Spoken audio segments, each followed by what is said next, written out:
Welcome to another video. In today's video, I'm going to show you guys how to install your brake controller on an F-150. This should be from, I believe, 2017 to 2020. Stay tuned.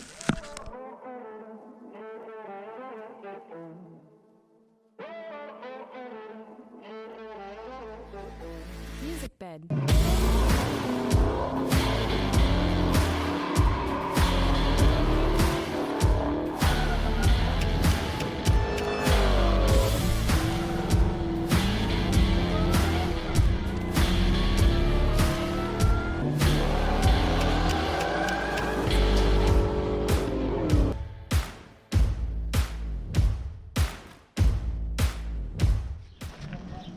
One of the first things to know is that your vehicle has to come equipped with the pretty much trailer brakes wiring. So you would have a big plug like this, you know, the 7-pin RB plug.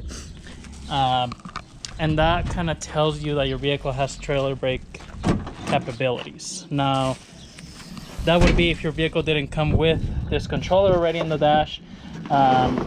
If it didn't come with that controller in the dash, more than likely it came with this connector. And this is so you can connect it to the plug that's behind the dash.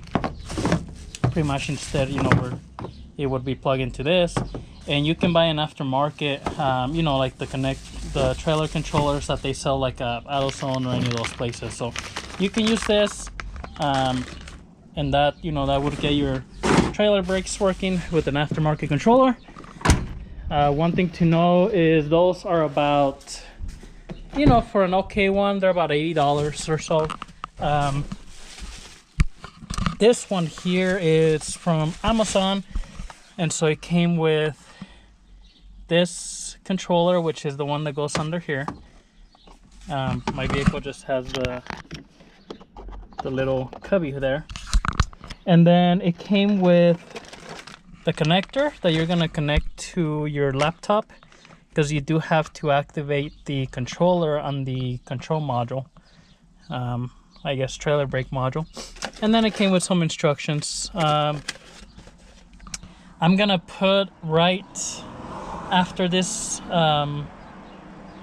clip right here the instructions kind of on the computer, because you do have to download ForScan. It is free, and you get a 2-month kind of like trial license that you can download. That way you can change these settings. The reason I went with this, I was going to go with the aftermarket, but one, you know, you have to find a place to put it, because it's going to be the box somewhere in here, which, you know, not big deal. But the other thing is, this one, it would be kind of in your dash, so your dash will have all the settings and everything, so, you know, it's going to have the better factory feel. With this switch here, if, you know, in the future this one doesn't work too well, I mean, I'll do another review later on. I can always buy one right from Ford, but the truck's already going to be all set up for it. I know the Ford one is about $250. This one here is about $130 with the switch, the connector and everything. So that's the price range. So you know, the next little clip is going to be how to download the software, and then I'm going to have to start, you know, I really need to get behind this piece here on the vehicle. And so I believe to get to this one, we have to undo this top piece, pull this forward, and then pull this trim up. I don't think I have to do anything with that door. Just pull this up so we can pull this out, undo this little cubby, and then put this one in there. So let me show you kind of the process on that, and then let's see what happens. Okay, so on here I'm just gonna show you guys pretty much the process of downloading the software. In the instructions, it does give you the website which you go into, and then you click on the ForScan windows, and I just clicked on that top one there to get the actual downloaded, pretty much like the app downloaded, and then it just takes some time to get it downloaded. After it's downloaded, you're gonna go ahead and open it up, and you know, it's gonna ask you if you want to make sure to put that in your computer and all that. and then you're just gonna go kind of through the terms of use, click yes, read through all the stuff really fast. Pretty much just the terms and conditions, but you hit next. It's gonna finish installing in the computer that you're using. Laptop, you would want to do it because you want to take it out to the vehicle, and just finish the install. After it goes through all the loading, then it's gonna go ahead and pull it up. And so this is the app that downloads the ForceScan. This is what it looks like. So it just has like the has like a car, a couple different things there on the side, the menu, but the main thing that you're gonna need to click on is that little chip icon, or I mean the bottom icon that looks like the web browser, and then it has that kind of like the license that you want to copy. Once you copy that license, you're gonna go back to that website and then click on get the trial license, I think 2-month license, and you're gonna fill out your information and then submit. Once you get that license, it gives you the instructions. You save it to your computer, you go back into that browser button there, and then you're gonna click on that get license key, and you just got to remember where you saved the license and click OK.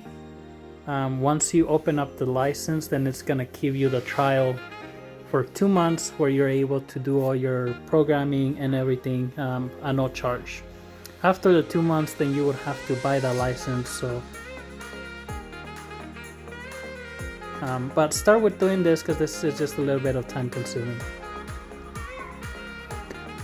After you do the license download, it's gonna go ahead and finish up. All right, so let me get started. I have these dog bones, they call them. They use these for, getting like your windshield off, things like that. But they're plastic little kind of pry bars. I believe you can pull this up and kind of get in the bolts back here, but I don't want to really force anything. I should be able to pull this piece up, which is just like a little speaker cover.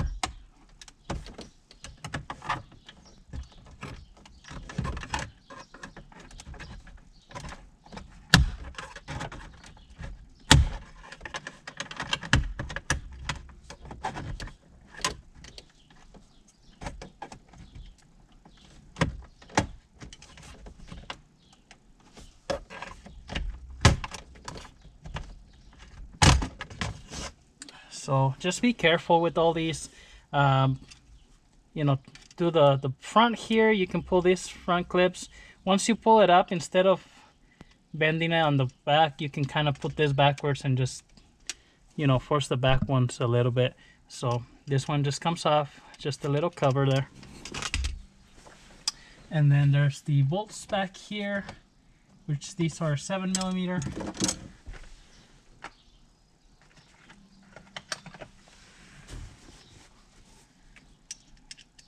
Gonna get a socket and undo those. So there's the two 7mm bolts. I'm gonna put them here in the cup holder, and then we should be able to pull this part up. Now I'm gonna put the little dog bone here, and so you see there's the 3 clips. And again, you might be able to just kind of pry it, but I wouldn't want to force the back, break something. So you're better off switching that, taking the bolts off. I just found a key up there and I have no idea what this is for. I didn't even know it was up there. Interesting. We have a couple more 7mm bolts here on top.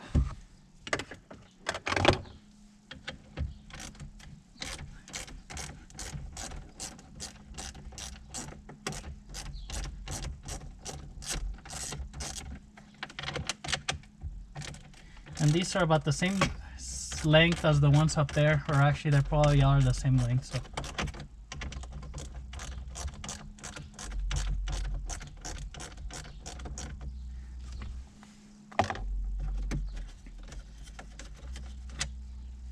okay, so with those out, we should be able to pull this one back.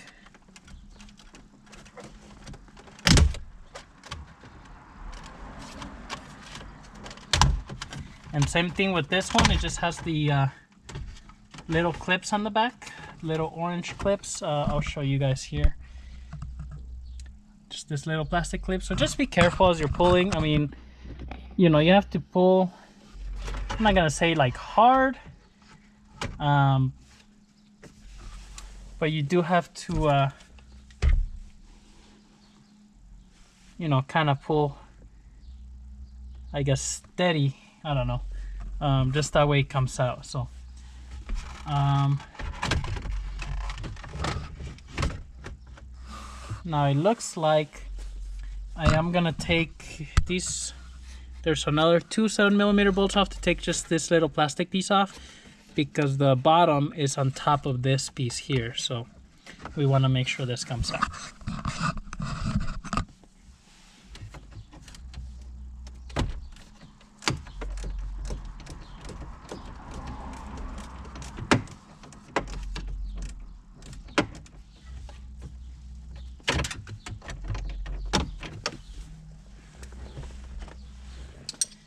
And sometimes it's nice to just put an extension on there.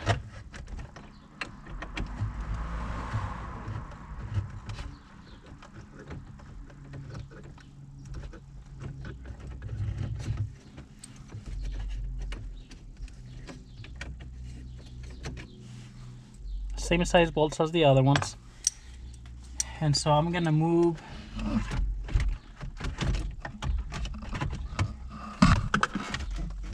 this piece around this way just to get to the other bolt. You could probably just unplug that, but to be honest, I don't want to unplug it, just to make sure that you know, the vehicle doesn't freak out with getting it unplugged. I don't think it would, because I mean, it's just like radio and everything, but I don't want to find out the hard way. So this is just a little cover here I'm gonna put aside. And then I'm gonna move this back the other side here. I'm gonna get my tool here off. Now I'm gonna probably move the camera here, but I believe we have to lift this piece and pull it out. So let's see how that works. There's really like nothing here. We should be able to lift it. There should be only clips. So let me see if I can set you guys down somewhere.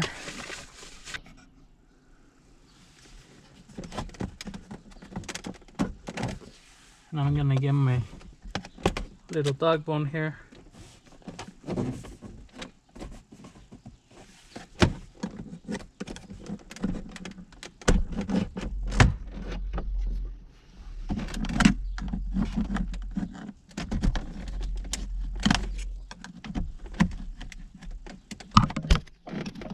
Oops.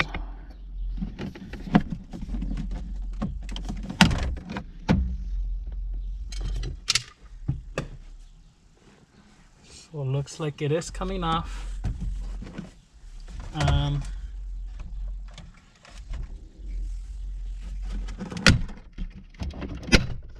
There we go.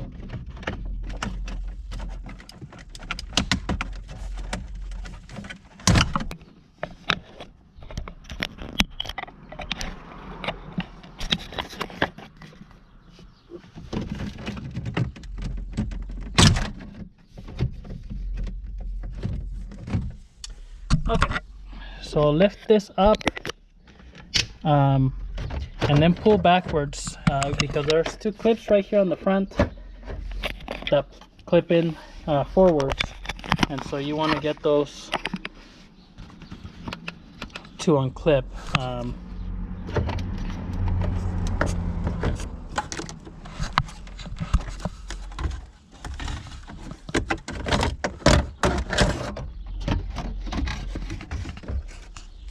So you can see here, these clips go forward. So when we push it in, we'll have to clip it forward and then clip it down. And then this one just has the metal clips all around. So you just gotta, you know, be careful, lift it up lightly. This is where the little cover is. When I think whenever you can't get it out of gear, there's that little lever in there if you guys ever need it. But at this point, I think that plastic piece can come out. So I'm gonna try that now. I'm gonna close this little center console so I can put you guys down here again.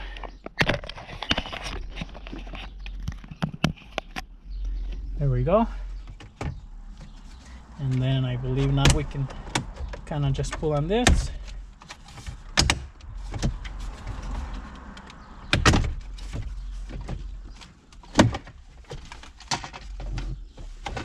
And so, yep, you can pull it all the way out. Looks like it kind of goes behind the trim here on the bottom, but you can kind of just let it come out that way. I'm not gonna unplug that four-wheel drive select button either. I can undo this, pull it out. Here's the connector. So this is just the cubby. Then grab this part here and push it in. So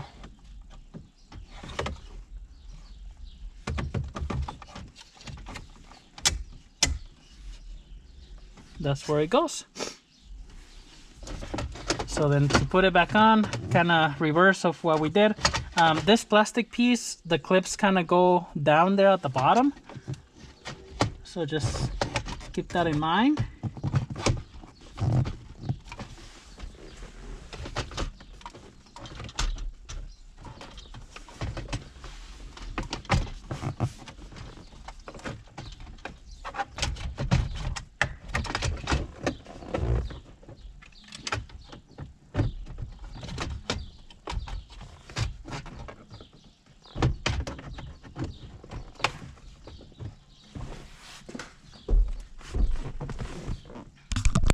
Okay, and the trick here on the bottom, just to get that piece behind, is get your dog bone behind this plastic piece and just pull it out so it goes right behind, and then you can clip all those clips back in. So that's the only part that kind of takes a little bit of jiggling around to make sure it goes behind this piece on the bottom. I guess technically you could take that piece at the bottom all the way out, but you know, that would do just fine. So now I'm gonna go ahead and work backwards. Let me grab this piece that goes here on the center console and then push it in.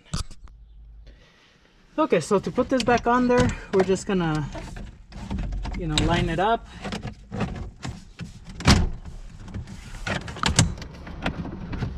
So you line it up forward, push it in, and then push it down all the way around. So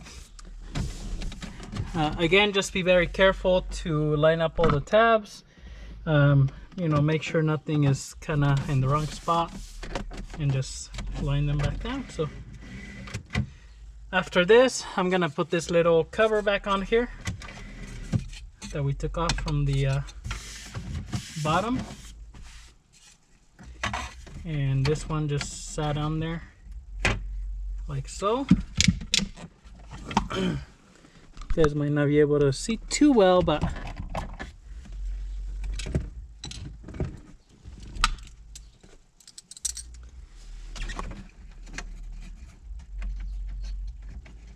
gonna start the bolts here by hand.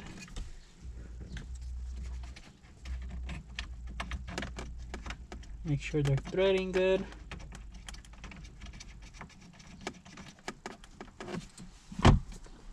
Then I'm gonna use the socket by hand still, just to make sure.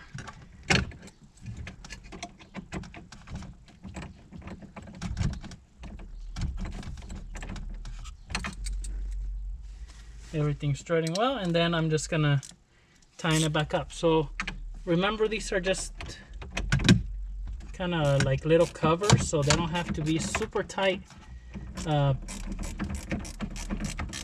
Once they, you know, they bottom out, just barely tighten it anything else. I mean, you don't want to crack any of those pieces on there. So okay, so that one just sits on there, and then after that, then we can grab our piece for the radio. If I had to cut the video slightly here and there, it's because when the power button was getting hit, it was turning the radio on and off, and you know, you can't have no music on the YouTube. So but this just clips right back in there, pretty straightforward. And then at this point, I'm gonna close my center console here. Put you guys up here, and then I'm gonna put these 2 bolts back up top here. Make sure you don't drop them behind, because kind of looks open back there. Not too much actually, but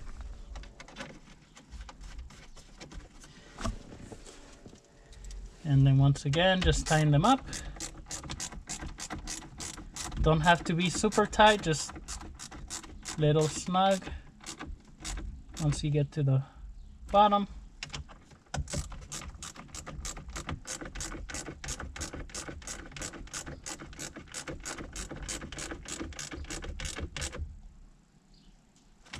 There we go.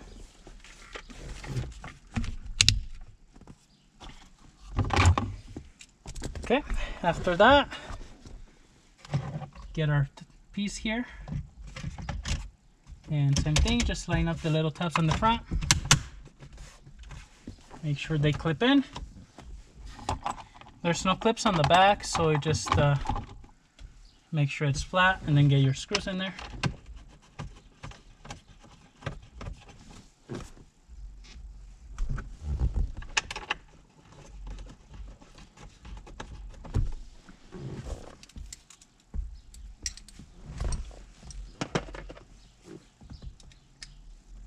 And then get your 7mm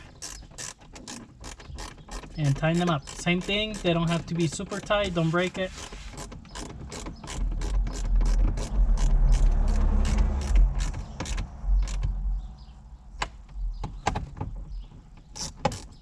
I mean, you don't want to leave it loose, but you don't want to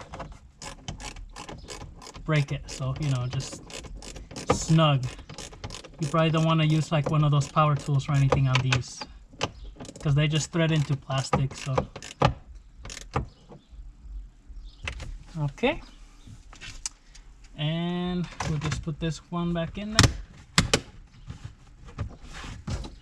and there we go. I would say throw your key back on top. I have no idea what that's for, so you'll have this piece left over. You know, I'll save it. You know, it's a nice little cubby there. Now, if your vehicle came with this controller factory, then you know this is something you don't have to do. But mine didn't come with it, so what we have to do next, or what I have to do next, is get my laptop in here, plug it in, and then do that whole programming. So I'll show you guys what you do with that part, but I'm gonna grab that and then I'll show you guys what's next. The other thing you have to do is make sure the fuse for the trailer lights or for the trailer brakes is put on your fuse box, and I'll show you which one that is here in a minute as well.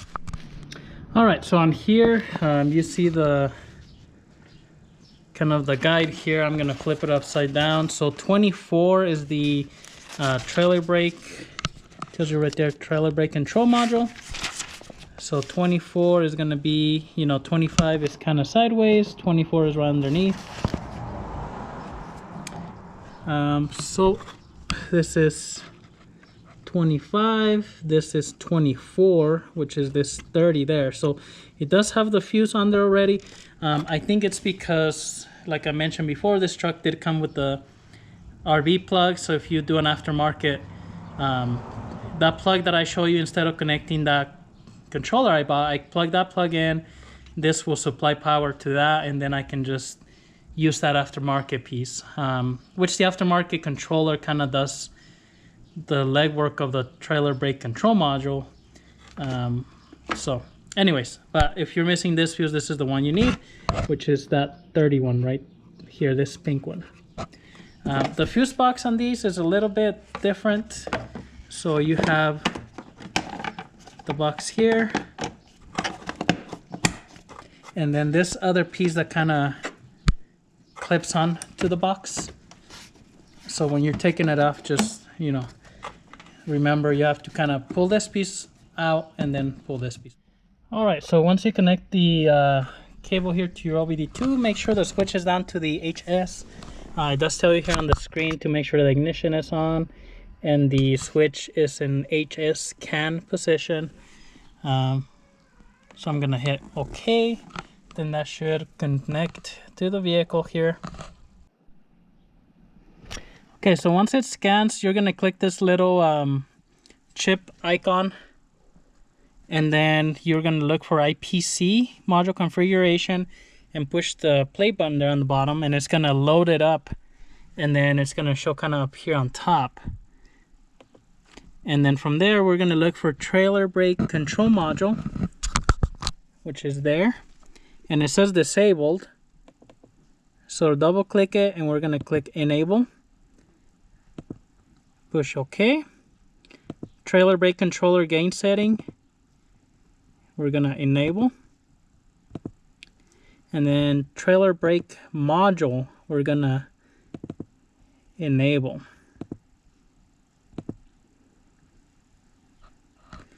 Trailer sway control is enabled.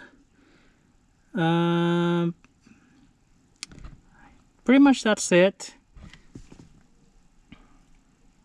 And then we're gonna hit right, and then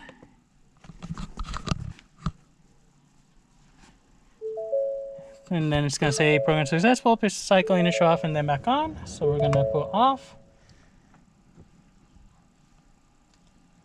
I'm just gonna give it a minute for it to kind of cycle off all the way.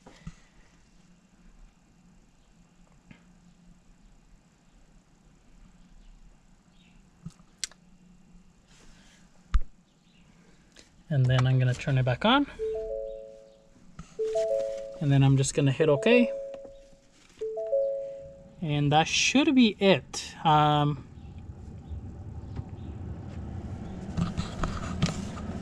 Let's see here. So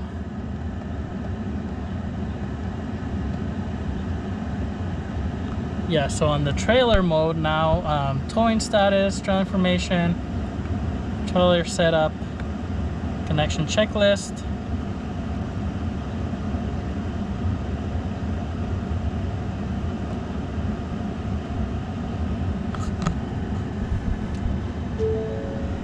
It does say trailer disconnected when I hit the little lever here, so that tells me it is working.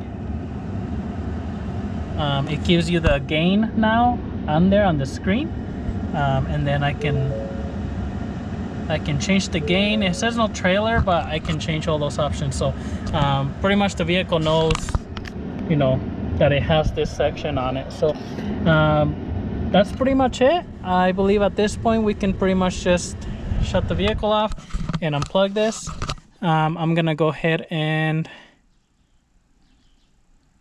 save this log just because, and then exit out of here. So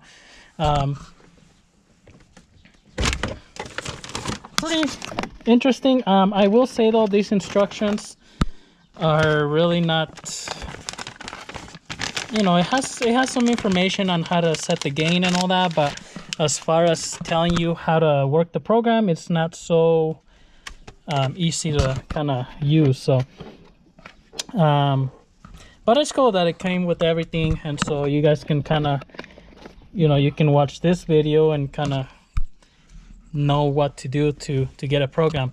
I'm gonna here just do a small clip for you guys. I'm gonna hook up the trailer and then just go check it out and see, because they say to, you know, go like in an empty parking lot and then hit the manual lever to, you know, see if the trailer brakes are working. and that's where you set the gain of, you know, you want them to slow you down but don't just lock up. So I'm gonna do that before ending the video, but that's pretty much it. Pretty straightforward. That only took probably about, you know, 30 minutes overall. So pretty nice. All right, so went ahead and connected the trailers. You can see I'm able to select the gain right on the dash, and if I touch it by hand, you know, it gives you that message. And then for me at the 5.5 right now, it seems to brake pretty well. It also has settings to have it low, medium, or high as far as the pressure kind of. I put a medium, and it seems, you know, that's pretty good at the 5.5 medium. I really don't have any, I mean, really light load on the trailer right now, but they say once you change the load, then you know, you want to kind of recheck your settings. But overall, everything is working pretty well. I'll probably do a follow-up video, but if you guys like the video, go ahead and leave any comments, questions, subscribe to the channel. We'll see you in the next one. Thank you.